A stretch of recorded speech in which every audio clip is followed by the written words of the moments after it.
Hi everyone, it's Michelle from Poochie Baby. In this video, I want to show a detailed version of my bullet journal and how I do that in my Filofax. Right now, I am in my personal size domino, and it's a deep pink. I was previously using the day timer and the Franklin Covey, and that was last month. And also I have a Kate Spade. I have several. I have this domino also in the purple, which is brand new, never even opened it. I have this personal size Apex, which is also new, I haven't used it. And I have this Franklin Covey, which was used, and I have not used it yet, but it's there just in case I need it, maybe to store extra inserts, and it's got huge rings. That's why I liked it. So the binder doesn't really matter. If you need to be sure that you have enough pockets, so on and so forth, and you can switch out the binder, leave the inside the same, and it doesn't really change your binder. You're just changing the outside, like a purse. It's like an accessory.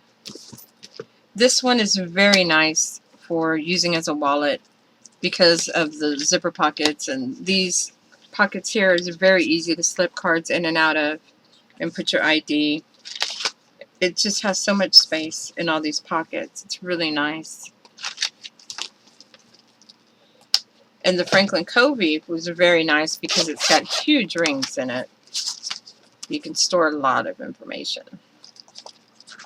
And it also has a zipper pocket for cash.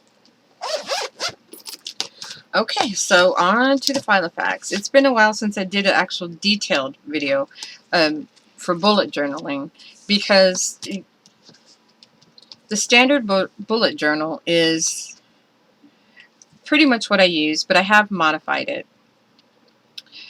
So I'll just start with the front section, because this could also go with a July 1 book, 1 pen, even though I'm not using 1 pen, because everything is in this one personal size planner. Everything that I use is here, including my wallet. So I have my cards here that I use all the time, the debit cards. I just have some receipts tucked in here that I need to file away. I have my page protector, which is my owl, my beautiful owl, which was the cover of a spiral bound notebook that I got from Target. Pictures of the kids. This is a Franklin Covey card holder that fit right in there. I have my forward calendar for 2014. Oh, well, this is actually 2013, 2014. And I just flipped it around to see on the back side, and I just turned it and punched the other side. This is another 2014 calendar from the Polka Dot Posy. And I have 2014 on both sides. For some reason, I was going to keep track of different things. None of this is standard to bullet journaling. When you bullet journal, which I will leave the link to the bullet journal website in the comments, but it's bulletjournal.com. For your month, it's usually, the month is listed just in days, so 1 through 30, and you write in appointments or whatever you have for each day. I cannot do that. I have to see the whole month on a month, 2 pages, like a standard calendar, which is why I have standard monthly calendars in here on 2 pages, so I can write in my appointments. This was what I started out with, which is Lime Tree Fruits, the free download in the personal size, which I just cut larger to fit in my book and fit with my paper. And then I purchased the inserts from Franklin Covey, and it came with the monthly calendars. So in May, I started using the Franklin Covey calendar. So I have my whole month that I see at a view. And instead of having an index page for my bullet journal, I index it at the front of the month for each month. So anything that's been indexed for May is written here. So I know where to find it. I write the date, and then I know what date to look at. for each one of these things. And on my calendar, I just star for birthdays for a family, so I just can see that and get an idea how many birthday presents I have to buy that month. On the back of this monthly page, it's a task list for the month. So that is something that is in bullet journaling. You have your month, and then you have your monthly task list. But this here is on the back, and it was already set up this way by Franklin Covey. And it's separated between personal and business. So I just mark those each section and keep track of that there. That's May. This was June. I didn't have much to index for June. It was a crazy month. It was just so much going on. I didn't have time to work in my planner very much. My month on 2 pages. My June task list. And here's July. All of my inserts for June have been removed. Same for May. And they're stored in another binder because if I want to try to remember something, I'll look at my index and I'll know where to look for it in the other binder. Or I can just get on my phone or the computer and look in Evernote because it's all been scanned and is saved in Evernote. And I won't even have to pull out the binder and the old inserts. So that's June. This is July. So I have my July index started already. My month on 2 pages. My July task list. And this is an insert that I made that I use that is not part of bullet journaling, but I like to keep track of all of my bills, when they get paid, how much I paid. So that's what this is. And this is income for the month because I need to keep that also for business purposes. And this is a fold out. So on this side I have the bills, and then I have the online ordering. So anything that I order from Etsy or Amazon, eBay, I write here so I remember what I ordered, when it should be coming in the mail, and I will mark that off as I get it. This side was my finances, everything coming out of the bank accounts, and I know I said that I was going to try to keep track of it this month, but I still haven't written a single thing on this paper. I don't know. I may end up switching that, changing that to something else because I'm just not doing it.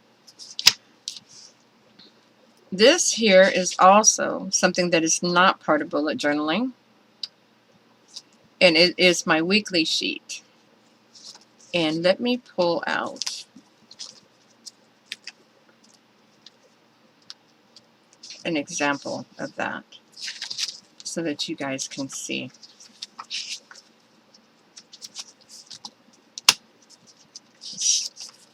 I had some people ask for this, and so I did make one with a personal size paper where it will fit, because you see it is smaller than my paper.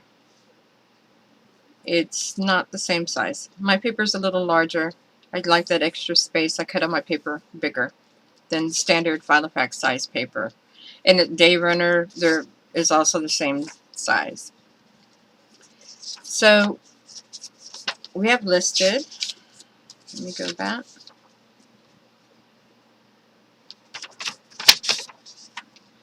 What I do here on this side is I mark in my weekly task. And I use this like a DIY fish insert, similar to that, where I write in the task and then I mark each day what I do.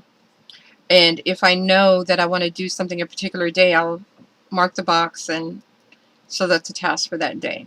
Because I don't have a paper or an insert already for that day because I'm using the bullet journal, so I don't have a day to flip ahead to mark that in for that particular day. It's on here, and I know every night I will check this and see, okay, I need to do this tomorrow, and it'll go on my to-do list for the next day. That's what this section is for. And on the back, I have my meals for the week. And here used to be weekly task. It's now possible meals. I don't need this anymore because I use this for my weekly task. These are things that I know that I can cook without going shopping because I already have this stuff on hand. I have a section here for good things that happened during the week, and just a summary of the week. On the back side is the schedule for the week, Monday through Sunday, and I have listed from on the free download. It's from 8 in the morning till 8 at night. And I just jot in what I do each day. If I know I have an appointment, I write that in red. So I know that it is an appointment. I have to be somewhere away from the house. And down here is just a tracking area where I keep track of just certain things for each day on goals that I'm working on right now. So that's that. And it's the same here. It's just smaller. There's not as much room on the weekends, but I had to do that to squeeze it in there for the smaller paper. And then the tracking area is a little bit smaller, so there's not as much room. But this is a free download if anybody's interested, that you can get on the website on my blog. And I will put the link in the description so that you guys can get that. So this is an addition. It's not standard bullet journaling, but it's something that I need to plan. So I have 4 of these printed out for the month of July, 1 for each week. Now here's the bullet journal. This is starting on July the 1st for July, and I do mark all of my pages. I color code everything so that I have the months all color coded, one particular color. So with bullet journaling, I don't have an index or a key right now showing what each of my symbols are because I know what they are already. But you can do a little key just so that you know. No, it's not in here. I used to have one. I thought maybe it was there. For me, I use an @ symbol for appointments. I use the checkbox for to-dos. And I just use a little circle or dot for notes for that day. Other people might use an exclamation point for an inspiration. They might use an I symbol for something they want to look up or research. You make it anything that you want. You can use the ones that Writer Carol uses on the Bullet Journal website, or make up what you need. Some people use a G for Google, to Google it, something they want to look up. It's all up to you. It's your bullet journal. Use it the way you want. So I just have my notes. This was Tuesday, the first day of the month, and I do color code depending on what it is. I use blue for all my personal stuff or general around the house type of things, and pink for the business. And I haven't been doing a whole lot with the business. I've kind of been taking a break while it's summer vacation, but that's going to stop next month. I think it's going to get much more busy. And I just put my stickers and I do my doodling.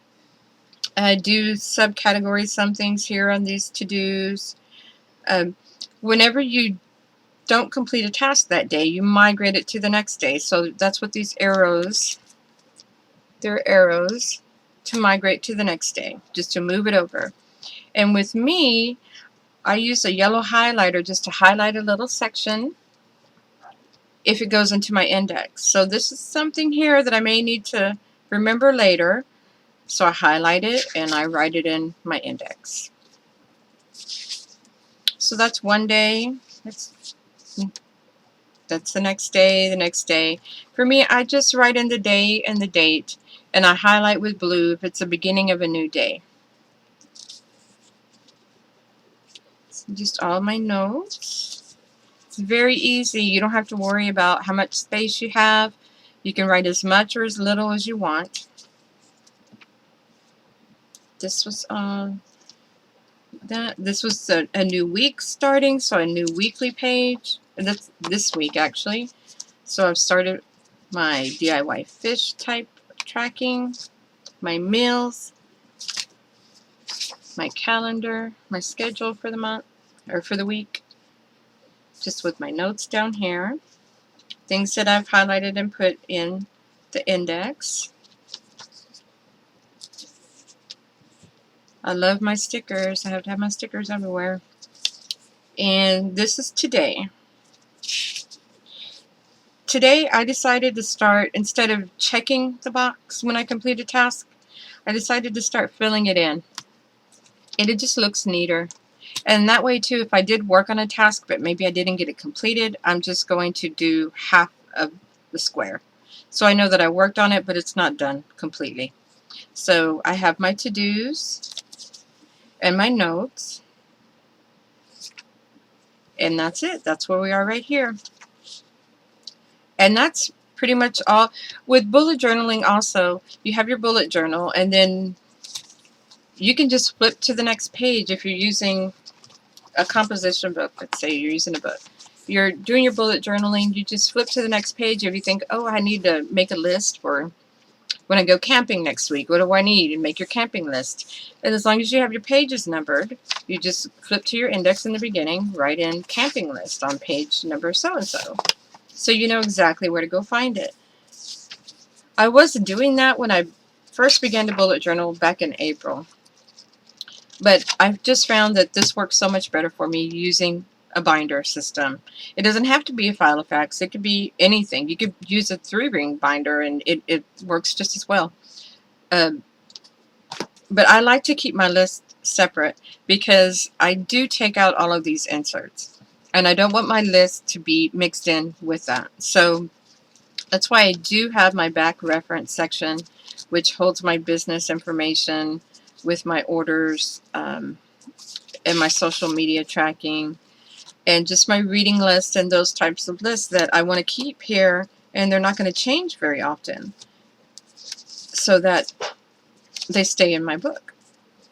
Because, like I said, when the month is over, all of these inserts come out, except for the monthly calendar, which I will leave in here, and I file all of this away, and I start the new month.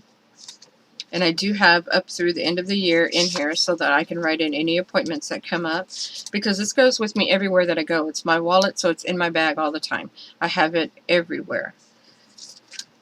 So this is the majority of what I use for my wallet, of course, is my debit cards. But then I also have the insurance cards, you know, health insurance cards, other gift cards. I keep receipts, some cash, which, like I said before, this would be in a zipper pocket if this had one, but it doesn't have a zipper pocket. So I keep it in this top loading envelope. And just my stamps, other coupons, and just some notes in the back. But as far as my reference section, I do have the A to Z tabs with every other tab removed. And I just file away all pertinent information. You know, my Filofax ideas, my bucket list, my reading list, the list of movies that I want to watch. I also have this, 40 bags for 40 days. I know this was a challenge that was a while back, and I didn't know about it at the time, but I still want to do that because right now what I'm focusing on is getting my house organized, and that would really help. There are several printouts from the Polka Dot Posy. A lot of these were free on the website. I did purchase the personal size planner package, which was very reasonable, and I was using them previously with a day on 2 pages, but it was just too bulky. And with these Filofax, you know, the rings are very small. You can't fit much in there. If I was using the Franklin Covey, I could have done that, but I just went back to the bullet journaling, and it works out so much better. It just always does better. I continue to go back all the time. So that's my bullet journaling. If you have questions about bullet journaling, you can ask, or please refer to the website bulletjournal.com, and that is like the standard bullet journaling, because I know that mine is different, but your planner is what you make it, and you make it fit your needs and do what you need it to do. Quickly, I'll show you this divider also that I made to hold my Coletto. I just stapled on elastic to hold my pen right there, because this Domino only has this one pen holder and it doesn't hold big pens, so I needed one big enough. I use these 2 pens plus this pen, the Friction multi-pen, and I have blue, black, and this is red. I removed it and I put in a pink because those are the colors I use the most. So on my calendars, when I'm scheduling appointments, that all go, I use this because it could change, and I can just erase it if I need to, if an appointment changes. But right now I don't have anywhere to put this pen in this planner, which is a problem. This one, I could fit all of my pens because I had these two very large pen holders, plus I had this one to hold this pen. But such as it is, I'm using the Filofax right now because it's got a very hard backing, and I can set it on my lap or I can hold it in my hand and write, and it's very sturdy, and it's just working out really well for me right now. I'm looking at buying another Franklin Covey, so I may switch into that if I get that one next week sometime. But that's that. If you have any questions, just let me know, and I will try to answer them as soon as possible. And I hope you have a great day. Thanks.